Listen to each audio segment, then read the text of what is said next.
की जय। भारतीय जनता पक्षಕ್ಕೆ जयवागली। भारतीय जनता पक्षಕ್ಕೆ जयवागली।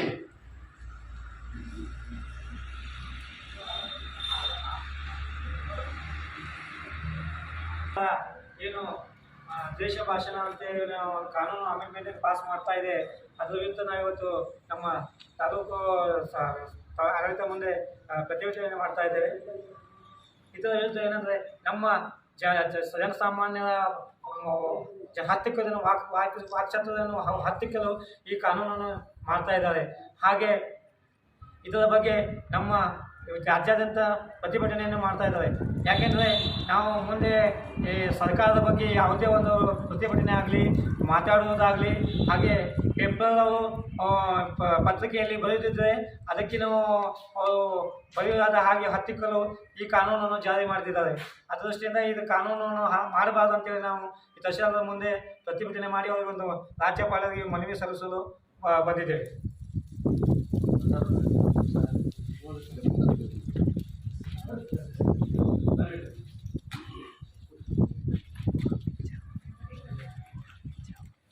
ಭಾರತೀಯ ಜನತಾ ಪಾರ್ಟಿ ದಾಂಡೇಲಿ ಮಂಡಲ ಮಾನ್ಯ ತಹಶೀಲ್ದಾರರು ದಾಂಡೇಲಿ ತಾಲೂಕು.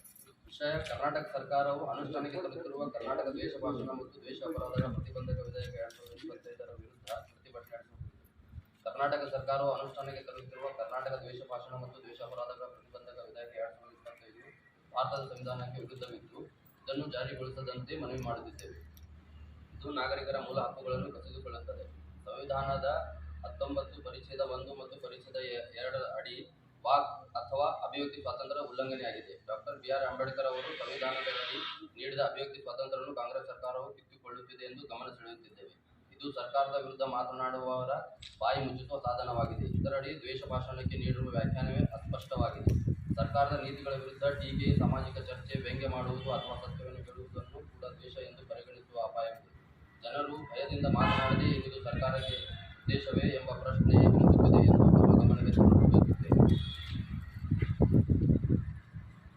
ಇದು ಪ್ರಜಾಪ್ರಭುತ್ವದ ಮೂಲ ತತ್ವಕ್ಕೆ ಹಾನಿ ಮಾತ್ರವಲ್ಲ, ಪ್ರಜಾಪ್ರಭುತ್ವದ ಕತ್ತುಹಿಸುಕುವ ಯತ್ನ. ಈ ಕಾನೂನು ಪೊಲೀಸರಿಗೆ ಮತ್ತು ಸರ್ಕಾರಕ್ಕೆ ನಿರಂಕುಶ ಅಧಿಕಾರ ನೀಡುತ್ತದೆ. ಕಾಯ್ದೆ ಹೇಳುವಂತೆ ಇಲ್ಲಿನ ಅಪರಾಧಿಗಳಿಗೆ ಜಾಮೀನು ಇಲ್ಲ. ಜನಸಾಮಾನ್ಯರನ್ನು ಅಪರಾಧಿಗಳಾಗಿ ಮಾಡುವ ಈ ಕೀಳು ಮಟ್ಟದ ಕಾಯ್ದೆ ನಮಗೆ ಬೇಕೇ ಎಂಬ ಪ್ರಶ್ನೆ ಮೂಡಿದೆ.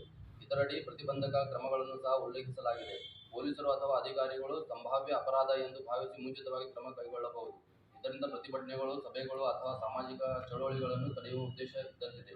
ಈ ವಿಧೇಯಕದಿಂದ ಸಾಮಾಜಿಕ ಕಾರ್ಯಕರ್ತರು, ಪತ್ರಕರ್ತರು, ಸಾಮಾಜಿಕ ಮಾಧ್ಯಮ ಬಳಸುವವರು ಹೆಚ್ಚು ತೊಂದರೆಗೆ ಸಿಲುಕುತ್ತಾರೆ. ಪ್ರಜಾಪ್ರಭುತ್ವದಲ್ಲಿ ಮಾಧ್ಯಮ ಮತ್ತು ಜನರ ಧ್ವನಿಯನ್ನು ನಾಶಪಡಿಸುವ ಇಂಥ ಕಾಯ್ದೆ ಯಾವ ಕಾರಣಕ್ಕೂ ಜಾರಿಯಾಗಬಾರದು ಎಂದು ಬಿಜೆಪಿ ತಿಳಿಸುತ್ತದೆ.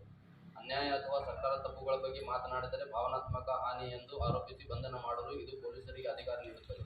ಪತ್ರಕರ್ತರ ತನಿಖಾ ವರದಿಗಳು ಕೇಸಿನ ತೂಗುಗತಿ ಎದುರಿಸಬೇಕಾಗುತ್ತದೆ. ಸಾಮಾಜಿಕ ಮಾಧ್ಯಮದಲ್ಲಿ ಹಾಸ್ಯ ಅಥವಾ ಟೀಕೆಯನ್ನು ದ್ವೇಷ ಎಂದು ಕರೆದು ಬ್ಲಾಕ್ ಮಾಡಬಹುದು, ಕಾನೂನು ಕ್ರಮ ಕೈಗೊಳ್ಳಬಹುದು. ಸಾಮಾಜಿಕ ಸಾಮರಸ್ಯದ ಹೆಸರಿನಲ್ಲಿ ಅಭಿವ್ಯಕ್ತಿಯನ್ನು ನಿರ್ಬಂಧಿಸುವ ಮೂಲಕ ಪ್ರಜಾಪ್ರಭುತ್ವವನ್ನು ದುರ್ಬಲಗೊಳಿಸುತ್ತದೆ. ಈ ದೇಶದ ನಾಗರಿಕರ ಸಂವಿಧಾನದ ಹಕ್ಕುಗಳನ್ನು ರಕ್ಷಿಸುವುದು ನಮ್ಮೆಲ್ಲರ ಕರ್ತವ್ಯ. ಈ ಕಾನೂನು ನಾಗರಿಕರ ಸ್ವಾತಂತ್ರ್ಯವನ್ನು ಕಿತ್ತುಕೊಳ್ಳುತ್ತದೆ. ಹೀಗಾಗಿ ಇದನ್ನು ಜಾರಿಯಾಗಲು ಅವಕಾಶ ನೀಡಬಾರದು ಎಂದು ಮನವಿ ಮಾಡುತ್ತೇವೆ.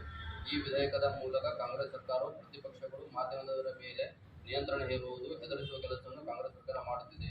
ನಮ್ಮನ್ನು ಅಂದರೆ ಬಿಜೆಪಿ, ನಮ್ಮ ಸಂಘ ಸಂಸ್ಥೆ, ಕನ್ನಡ ಸಂಘಟನೆಗಳನ್ನು ದಮನ ಮಾಡಲು ಸರ್ಕಾರ ಹೊರಟಿದೆ ಎಂದು ಗಮನ ಸೆಳೆಯುತ್ತಿದ್ದೇವೆ. ಇದರ ವಿರುದ್ಧ ಜಾಗೃತಿ ಮೂಡಿಸಲು ಈ ಪ್ರತಿಭಟನೆ ನಡೆಸಿದ್ದೇವೆ.